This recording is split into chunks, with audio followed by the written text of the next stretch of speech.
Imagine yourself in this scenario. You're the man or woman at the head of this table. You're speaking with a suspiciously photogenic and diverse group of people that are all working for a potential B2B client of yours. And whether you're doing this in person, through video chat, or a conference call, in any case, your goal is the same. You want to get this room of people committed to purchasing your software. Now, many of you might approach this by presenting or demoing what you're working on for 5 to 15 minutes, then asking them what questions they have and going from there. I'd like to present an alternate approach. This is the romance novel, Texas Wildcat. It's available in airport bookstores worldwide, so feel free to pick a copy up on your way out. Now, this story is like most books. If you read it twice, which I wouldn't necessarily recommend, you're going to get the same material. The guy always gets the girl, and they live passionately ever after. The reason I bring this up is because the goal of my talk is to convince you not to be like this novel, not to go into your demo, your presentation, or your conversation with a set of things in a linear order where you know you're going to march from A to B to C and then ask for any questions. Instead, what I want you to look for as an example is the time-tested favorite from 4th grade, choose your own adventure books. And what I mean by that is two things. I mean, you should be prepared for your presentation to go in multiple different directions. And also, that you should be giving your audiences meaningful choices from the very beginning, not waiting until the end before you ask them what to do. Now, I recognize that ceding some control of your presentation to your prospects sounds like it could be really scary, and it is certainly more work to prepare for. But I'd also like to show you how this could be a lot more effective. And the main reason this might be a lot more effective is very simple. A traditional presentation where you're just presenting a bunch of slides in order has one big weakness. As soon as you start talking, people are going to have doubts. And so when you start speaking about what your product is, then someone is going to either disagree with you or be confused, and that's going to rattle around in their brain until you happen to stumble across exactly what they wanted you to say, or they get to ask you a question. But I want to make you feel that. I just don't want to make you say it in abstract. So think back to all those small group conversations you've had since you got here on Tuesday. And I bet at one of those conversations at some point, you had a story you wanted to tell. You have this amazing, insightful, funny thing you want to share with this group, and the only problem is that someone else is talking. And so even if you're very compassionate and a great listener and very interested in what they're saying, some piece of your brain is not listening to them. It's just waiting for their mouth to stop moving so you can jump in there with this thing you really want to share. Demoing software is the exact same thing, whether you're talking to a group of people or one person. If you are telling me how easy your software is to use, and I'm sitting here worried about whether your company is going to exist in a year or not, you're not persuading me. So to see how we can deal with this, I want to use a personal example. My name is Matthew Du Pont. This is my first MicroConf, and we've heard about a number of amazing and successful companies over the past 2 days. SupplyBetter is not one of them. So I'm going to explain what we did there because we did have a sales process that worked, and we can talk later about why the company died. But what we did is we work with mechanical engineers who needed custom parts made. We'd analyze their CAD drawings, and then we'd take those leads to machine shops who would pay per bid to make those parts. So in order to convince those machine shops to pay us, we typically had to get 3 people on board with us: the chief machinist, the head of marketing, and the head of IT. I've selected this photo because the average beard length by role is approximately accurate. So when we were initially selling these people, we were frustrated because we'd talk about SupplyBetter for 5 or 10 minutes, we'd ask what questions they have, and then the questions would quickly make clear that they either totally didn't understand what we were doing, or they thought it was a really stupid idea from about 10 seconds into the presentation. They'd just been sitting there waiting to unload on us the whole time. Those 5 minutes saying all the positive things about our business were wasted. So we started iterating on how we presented to them, and we eventually came across a way of doing things that I'm going to call PDA: provoke, discover doubts, and then adapt. So first, we provoke the customer. And I use provoke very deliberately because you're trying to get them to have a negative reaction. You're trying to say the minimum you possibly can to get those doubts to happen. Those doubts are going to happen at some point, so get them out early. And I'm not talking about pitching for 2 or 3 minutes. At Supply Better, this was one line. We would go in there and we would tell them that we are going to bring you leads for the exact machines and materials you have in your shop, and you're going to pay us if you want to bid. That's it.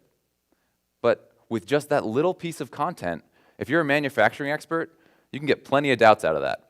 Maybe the marketer has paid for leads before and they were terrible quality, and she is already worried about getting burned again. Maybe the machinist figures out that if they're paying per bid, he's going to have to go through every single one of those leads, and he's worried he's going to waste half his time looking at our website. We're 10 seconds into that presentation, and already I've lost my audience. If I keep talking, if I talk about how amazing our software is, they're already sitting there with a reason why why they think they don't need to use us. So instead of keeping talking, what we do right away is we discover their doubts. We just ask right away after that statement, what is your biggest doubt right now about paying for Supply Better? It's that simple. And so once they tell us their doubt, we would then adapt the presentation. We spend the rest, we don't come in with a set order of how we're going to go through things. We address whatever a key decision maker is thinking. We attack that first. And what we notice is that when we do this well, the questions start off really negative. They're trying to find a reason the business doesn't fit. And those can be a little scary. But as you fend those off or answer them well, you'll see that the question becomes a little more positive.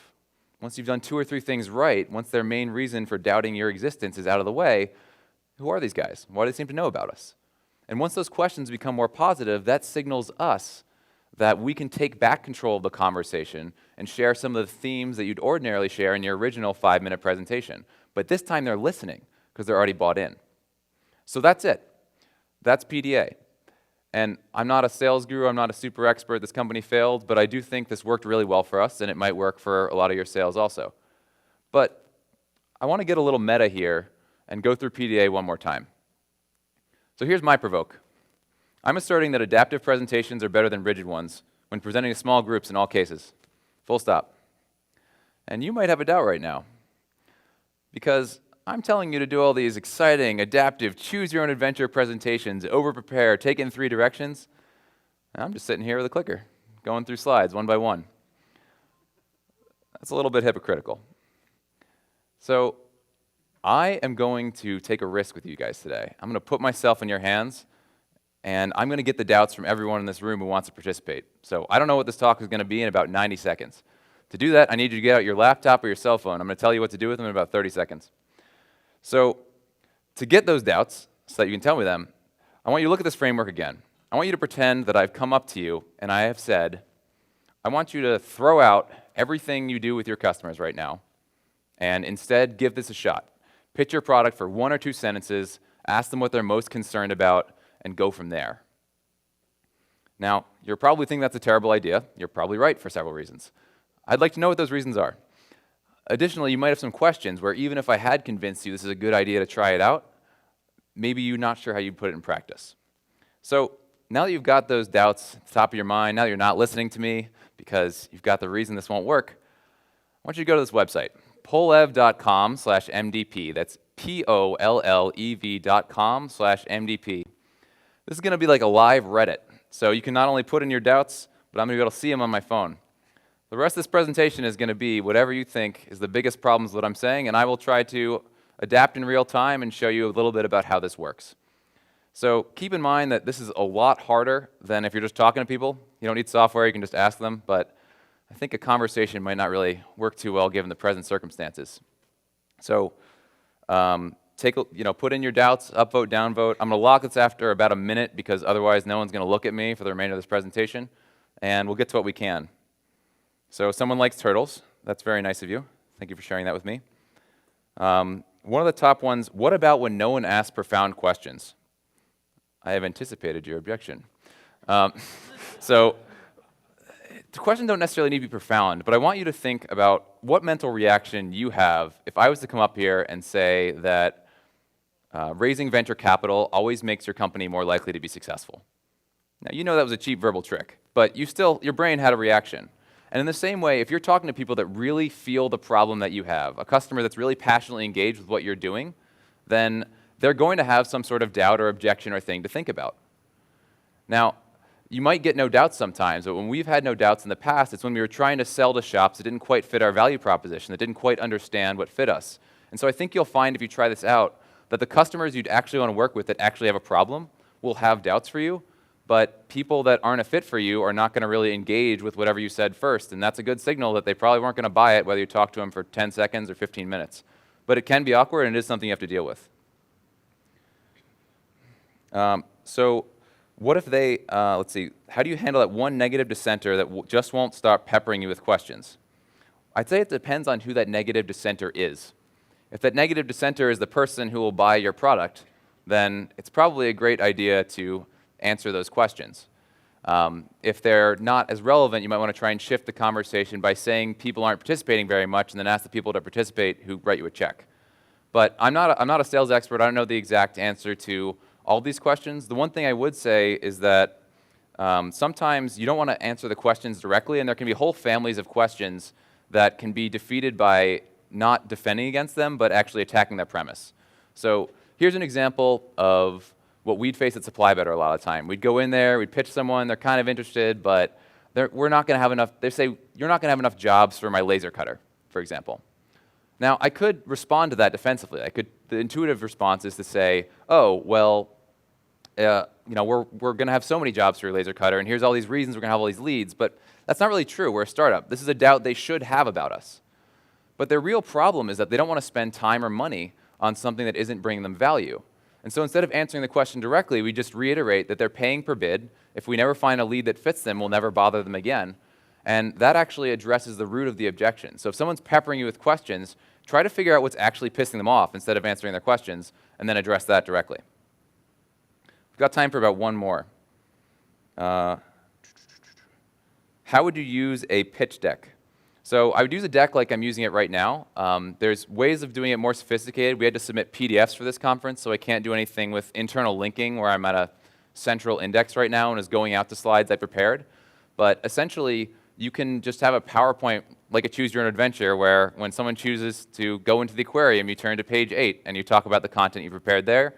Or as I'm doing right now, when you've asked me a question I didn't anticipate, I'm just staying on the same slide.